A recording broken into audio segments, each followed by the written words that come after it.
Hello री NEET वाले aspirant. तो भैया पहले नीट दिया, फिर नीट दिया, तो डबल संघर्ष करके आगे आए हो और एनटीए ने कोई कसर नहीं छोड़ी पेपर को टफ आने में। मतलब पेपर जितना अच्छे लेवल पे कराया जा सकता था वो एनटीए ने कराया, एक भी रहमत नहीं बरती। तो फाइनली अब मुद्दा आ चुका है कि भैया रिजल्ट कब आएगा, काउंसलिंग कब होगी। और एमसीसी काउंसलिंग क्या होता है सर? एमसीसी के बारे में तो मुझे ना पता, ये कैसे काउंसलिंग होगी, क्या होगा, क्या प्रोसेस होगा। एक दफा पूरा समझा दे तो पूरा समीकरण क्लियर हो जाए। तो आ जाओ भाई, वीडियो को पूरा देखना, सारा कुछ क्लियर हो जाएगा। एक इंपॉर्टेंट अनाउंसमेंट है आप सभी के लिए।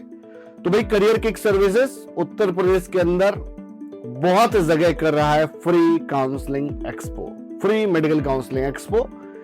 और 28 जून को है कानपुर ऑफिस में, 5 जुलाई को है लखनऊ में, 12 जुलाई को है वाराणसी में, और 19 को है ग्रेटर नोएडा में, एंड गोरखपुर को है 26 जुलाई को। तो आप जिस भी जगह आना चाहते हैं तो आप टीम से बात करके पहले ही अपना रजिस्ट्रेशन एनरोल करा लीजिए भाई। अब वीडियो को पूरा देखना। तो भाई देखो, एमसीसी काइंड ऑफ एक काउंसलिंग कमेटी है जो कि ऑल इंडिया कोटा 15% की काउंसलिंग कराता है। इसकी एक बेसिक इंफॉर्मेशन आप सभी के लिए इसलिए जरूरी था ताकि आपको एक जो चीजें मैं समझा रहा हूं लाइव सेशन में या वीडियोस में, तो एक आउटलुक मेंटेन हो जाए, चीजें आपको पता चल जाए, तभी आप चीजें समझ के आप अपने आगे की काउंसलिंग जर्नी को स्मूथ बना पाएंगे। तो भाई इस काउंसलिंग में 3 कोर्स के बच्चे पार्टिसिपेट कर सकते हैं। मतलब एक तो इसमें पार्टिसिपेट करने का क्राइटेरिया यह है कि नीट क्वालिफाई होना मैंडेटरी है भाई। अगर नीट क्वालिफाई होगा तो कोई दिक्कत नहीं है, पार्टिसिपेट कर सकता है, वो क्यों ना कैटेगरी से क्वालिफाई हो। यहां पर एक कैटेगरी सर्टिफिकेट का रोल होता है, और कैटेगरी सर्टिफिकेट कहां का होना चाहिए? सेंट्रल बोर्ड का होना चाहिए, मतलब सेंट्रल वाले गवर्नमेंट ऑफ इंडिया का होना चाहिए। बहुत दफा बच्चे क्या करते हैं, सेंट्रल की काउंसलिंग में स्टेट वाला सर्टिफिकेट लगा देते हैं, रिजेक्ट हो जाता है। इस काउंसलिंग में कहीं पे भी डोमिसाइल आपसे नहीं मांगा जाएगा, और कोई भी सब कैटेगरी यहां पर वैलिड नहीं होती है। यहां पर अगर सब कैटेगरी कोई वैलिड होती है तो वो है पीडब्ल्यूडी की। देखो भाई, रिजर्वेशन सिस्टम कुछ इस प्रकार है, जनरल ले लो या अनरिजर्व्ड ले लो, या आप इसको ओपन भी कह सकते हैं। उसके लिए करीब 40.5% लेके चलो, ईडब्ल्यूएस 10% और ओबीसी 27%, एससी 15%, एसटी 7.5%। ये है सेंट्रल काउंसलिंग का क्राइटेरिया। अगर आप इसको कैलकुलेट करेंगे तो 100 आएगा। अब इन सभी के अंदर 5% पीडब्ल्यूडी लगता है भाई, इसको हम बोलते हैं सब कैटेगरी। इसके बियॉन्ड और भी बहुत सारी, ढेर सारी सब कैटेगरीज होती हैं, बट वो यहां वैलिड नहीं होती हैं, वो स्टेट काउंसलिंग कमेटी में ही वैलिड होती हैं। थोड़ा सा आगे बढ़ेंगे तो भाई एक चीज क्लियर हो गई कि कौन सा सर्टिफिकेट लगेगा। सेंट्रल की काउंसलिंग में सेंट्रल का, स्टेट की काउंसलिंग में स्टेट का, with the following of this reservation system.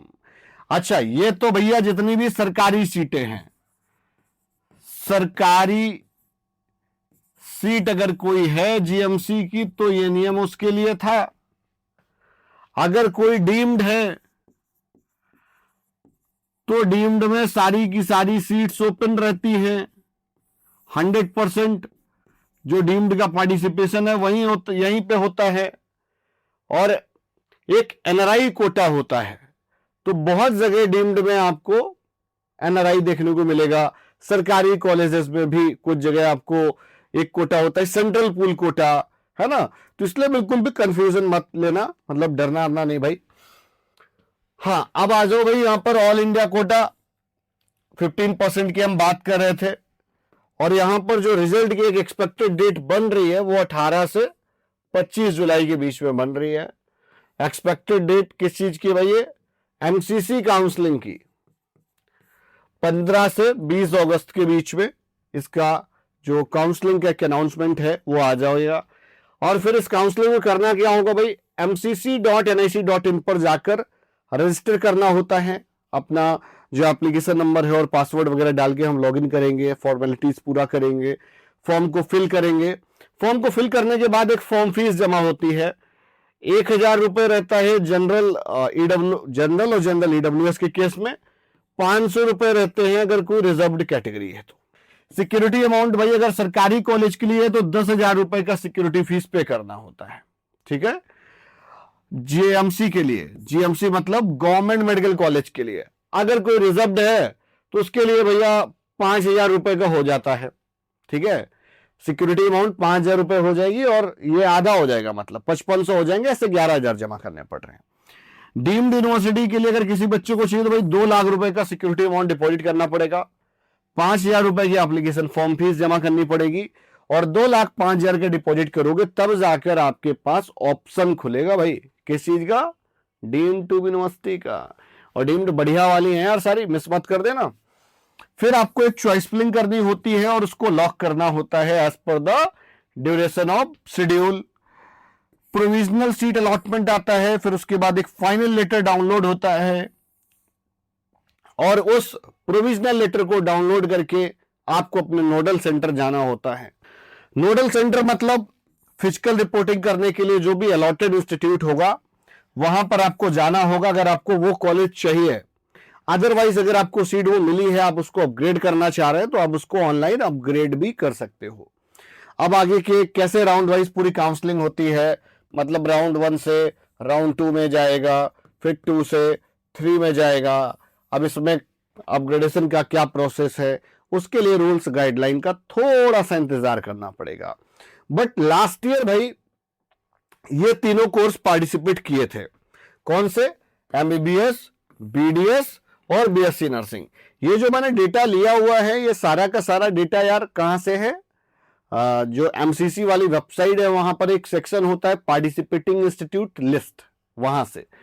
तो टोटल यहाँ पे 515 के आसपास इंस्टीट्यूट पार्टिसिपेट किए थे और हालांकि 59 थे यहाँ पे, तो ये वाले भैया डीम्ड टू यूनिवर्सिटी 58 ही पार्टिसिपेट किए थे। जो एक रहा होगा वो कौन सा था, हमदर्द इंस्टीट्यूट ऑफ मेडिकल साइंस, ठीक है। और यहाँ पर AIIMS 20, JIPMER 2, all India quota 415, central university 7, ESIC 11 और थोड़ा बहुत एक आध कॉलेज कम ज्यादा भी हो सकते हैं। और बिकॉज जब आप इस बार की काउंसलिंग में जाओगे तो उसका एक पहला होता है सीट मैट्रिक्स राउंड 1 में, तो वो सीट मैट्रिक्स फिर अपडेट हो जाता है। ये एक ओवरव्यू है, एक आध कॉलेज का अंतर आपको मिलेगा तो उस पर बहुत ज्यादा कंफ्यूज नहीं होना, ये एज इट इज डेटा मैंने वहीं से लिया हुआ है। और फिर आ जाते हैं बीडीएस पे। बीडीएस ऑल इंडिया कोटा में 51 कॉलेजेस, ईएसआईसी के 2, central universities 5, deemed university 34, total 93। इन सब का पार्टिसिपेशन कहां से था, बीडीएस का ऑल इंडिया कोटे के थ्रू। सेम बीएससी नर्सिंग में, बीएससी नर्सिंग एक भैया उत्तर प्रदेश में बीएचयू वाला, एक श्री कृष्णा मेडिकल कॉलेज मुजफ्फरनगर बिहार, 12 दिल्ली के अंदर थे, एक तमिलनाडु का कॉलेज था, कर्नाटक के 3 थे, टोटल 18। तो हाँ भाई वीडियो आज की यहीं तक, और इसी तरीके से वीडियोस पाने के लिए वीडियो को लाइक करो, चैनल को सब्सक्राइब करो। ये एमसीसी वाली वीडियो कैसी लगी कमेंट करके जरूर बताना। नमस्कार।